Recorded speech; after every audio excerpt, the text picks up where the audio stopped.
আমার রান্নাঘর রান্না শেষ, অলরেডি জুমার খুতবা শুরু হয়ে গেছে। আসসালামু আলাইকুম, সবাই কেমন আছেন? আশা করছি সবাই ভালো আছেন। সবাইকে জুমা মোবারক। অলরেডি জুমার খুতবা শুরু হয়ে গেছে। আমি আসলে আজকে অনেক তাড়াহুড়ার মধ্যে আছি। বাসায় ডাক্তার এসেছে, মানে ছোট মেয়ের অসুস্থতার পরে এখন বড় মেয়েটাও মানে অসুস্থ। কালকে থেকে অনেক বেশি বমি করছে। তো আমাদের যেহেতু নিজস্ব ফার্মেসি আছে, তো হুট করে চাইলে ডাক্তার ইমার্জেন্সিতে পাচ্ছি বা তিনি ওষুধ সাজেস্ট করে দেন বাচ্চাকে দেখে। তো এটার জন্য আসলে একটা স্বস্তি পাওয়া যায় আলহামদুলিল্লাহ। তো বড় মেয়েটা এখন বমি বদহজম হয়েছে, বড় মেয়েটার ছোট মেয়ের পরে কালকে অনেক বমি করেছে, সারা রাত ঘুমায়নি। ডাক্তার এসে দেখেছেন, ওষুধ দিয়েছেন আবারও। আমি এদিকে তাড়াহুড়ো করে একটু দেরি হয়ে গেছে, যেহেতু ডাক্তারের ওইদিকে গিয়েছি, ওর বাবাও এসেছে ডাক্তার নিয়ে।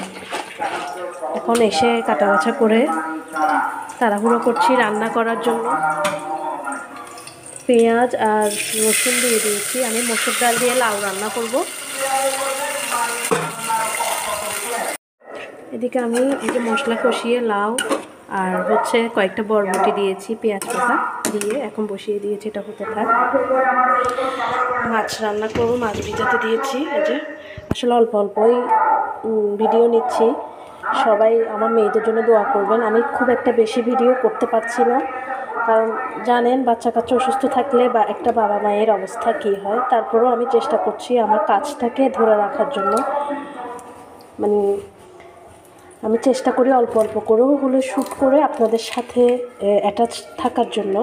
তো সবাই প্লিজ দোয়া করবেন এবং আমার চ্যানেল যারা এখনও লাইক সাবস্ক্রাইব করেননি সাবস্ক্রাইব করে দিবেন।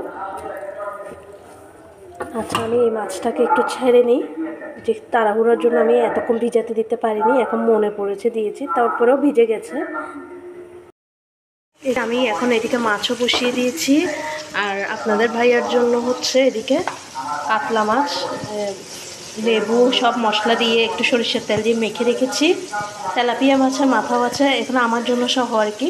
আমি তো পাঙ্গাস খেতে পারি না, তো কাতল মাছের যে পেটের মাছ ছিল ওগুলো এখানে দিয়ে দিয়েছি বাচ্চাদের জন্য।